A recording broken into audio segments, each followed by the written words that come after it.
박정희 대통령님 43주기, 43주기 추도식이 열리고 있죠. 네, 사실 오늘 이 행사가 또 의미 있는 이유 중에 하나가 박근혜 대통령님이 어제 오셨었다고요? 네, 박근혜 대통령님은 어제 달성 사제에서 한 8시쯤 출발하셔가지고 11시쯤 도착을 하셔서 몇 분들과 함께 이렇게 11시 한 20분경에 참배를 하시고 이제 떠나가셨고, 그리고 오후에는 윤석열 대통령이 오셨죠. 네. 현직 대통령이 오시는 것은 굉장히 이례적입니다. 거의 없었지 않습니까? 네, 과거의 경우도 네.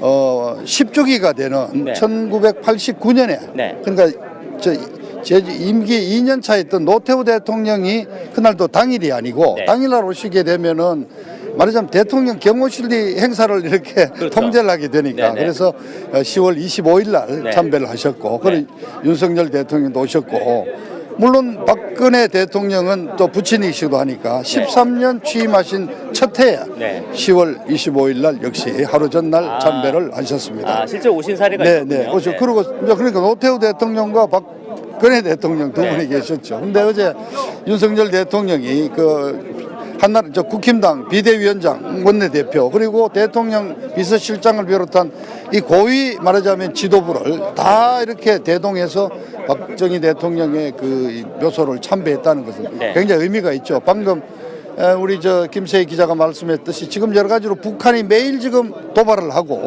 7차 핵실험을 앞두고 있는 이런 상황에서 안보가 굉장히 위태롭지 않습니까? 박정희 대통령의 업적이야 수없이 많지만 그 중에서도 이른바 부국 강병, 그러면서 자주국방, 그러니까 박정희 대통령의 어떤 리더십, 박정희 대통령의 정신이 좀 부활이 꼭 해야 된다. 박정희 대통령의 리더십이 필요한 시점이라고 많은 분들이 얘기를 하고 있지 않습니까? 이런 어떤 그 의미를 윤석열 대통령께서도 말하자면 동참을 하신가 아닌가 이렇게 저는 생각을 하고 있습니다. 오늘 이제 이 행사 이제 민족중흥회가 이제 주관하는 행사인데 어떤 의미가 또 있는지. 민족중흥회는 사실은 박정희 대통령 당시에 같이 혁명을 했던 분들이거나 그 당시에 그 총리나 정부 강요를 했던 분들 또는 그 당시에 국회의원들 이런 그 30대 많은 그런 어르신들인데, 이런들이 1984년 그러니까 박정희 대통령 서거하고 한 5년쯤 되던 해에 12월 달에 민족중흥 동지회라는 이름으로 모였습니다. 그래서 그분들이 이제 정식으로 1985년 10월 26일 박정희 대통령 6주기 때 첫 번째 국민 추도식을 열었습니다. 그리고 88년에 이제 민족중흥회로 이름을 바꿔서 이 박정희 대통령 추모식은 민족중흥회 이름으로 지금까지 매년 개최되고 있는 그런 상황입니다. 정말 오늘 정말 뭐 정부 요인부터 해서 뭐 많은 분들이 정말 오셨는데, 오늘 그래도 참 이렇게 많은 분들이 오시는 것도 큰 의미가 있을 것 같아요. 그럼요. 오늘 많이 오셨어요. 저는 뭐 한 10년 매년 빠지지 않고 오는데 오늘 한 5천여 명이 지금 오셨거든요. 그리고 오늘 알다시피 우리 가로세로 연구소에 출연도 하시는 김소연 변호사가 또 오늘 또 추도사를 하는 3인 중에 한 분이고, 또 고영주 그 변호사, 박문진 이사장, 고영주 변호사도 문재인은 공산주의자라고 해서 대법원까지 재판을 받아서 무죄를 받았지 않습니까?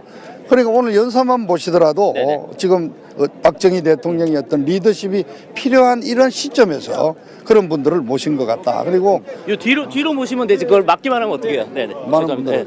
말씀해. 오늘 많이 오셨습니다. 한 5천 분 오셨고, 그다음에 사실 이거 각종 시민단체들, 박사모를 비롯한 여러 단체들이 오이 박사님 아침 9시에 다들 오셔가지고 이래 검은 리본을 달아드린다든가, 저희 지금 방송에 모셔서 그런 인제를 해드린다는가, 안내판을 베풀고 또 물도 드리고 커피도 드리고 자원봉사하는 분들만 해도 좀 몇백 명이거든요. 여기 안내하시는 분들도 전부 자원봉사자들이에요. 다 퇴역한 예비역들. 그렇습니다. 아무튼 오늘 정말 이제 행사 이제 11시부터 시작하는데 정말 우리 곽성무 의원님 정말 이렇게 행사 와주셔서 너무 감사하고, 이따가 또 한번 시간이 되면